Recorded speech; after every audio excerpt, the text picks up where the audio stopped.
አሁን እኔ ሀቢባ በእናቷ ሞት ማለት ነው። ማናቸል ምን ማለት ነው? ምን ላድርጉ?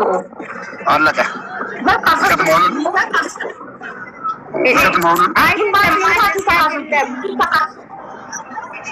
እንደዚህ አይደለም እኮ አቡዬ። እኔ እኮ ነግሬሻለሁ። አሁን እኔ ማለት ነው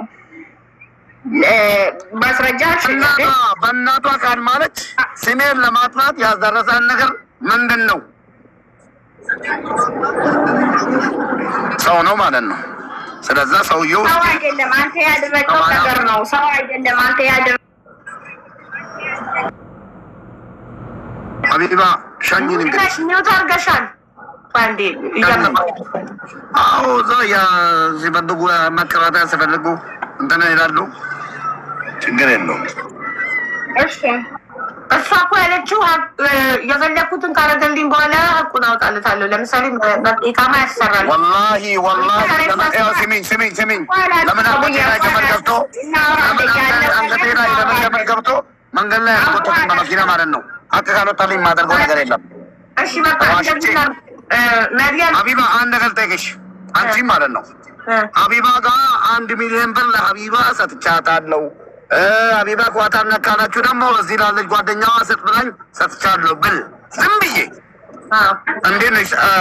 እንዴት ነው አንቺ የሚሰማሽ ስሜት? ማስረጃ ጠይቃለሁ። እኔ ያለ ማስረጃ ምንም አይነት ነገር ከዛ ማስረጃም የላትም። በውሸት ስሜን አትጣለሁ። ሪከርድ አድርጋለሁ። እኔ እና እሱ እኮ ጓደኛ አይደለኝም። እንዴት እኔ ባለባሌ ማስረጃ አስቀምጬ ነው የምሰጠው?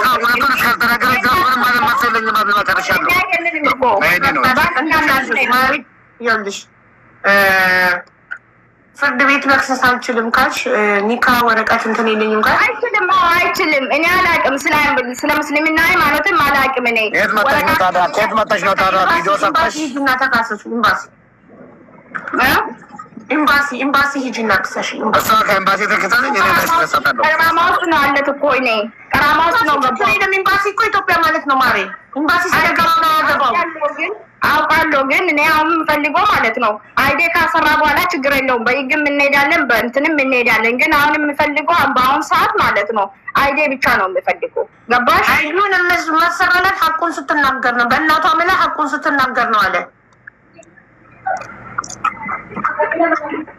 ችግር የለውም። እሺ ስለዚህ ኤምባሲ ሄዳችሁ አላማዋ ሀቢባ ጋር መጣ። ብዙ ሰው ይመጣል። ስሜን አትታ መሄድ ነው። ሪከርድ ባደረግኩት በህግ ማለት ነው። አሁን ቀጥታ ቤቴ እንደገባው ቀጥታ ወደ ህግ ነው የሚሄደው።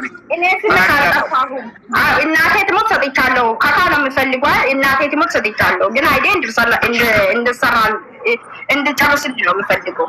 ችግር የለውም። እሱም በህግ እንጨርሳለን።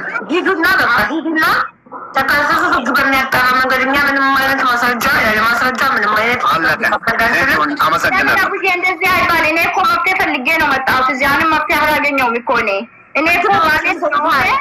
ማስረጃ ብታመጪ እናቴ ትሙት ደረሰኝ ብታመጪ እዚህ ጋር ለጥፍልሽ ነበር። የኢትዮጵያ ህዝብ እንደ ደረሰኝ ከሌለ ምን ላድርግ?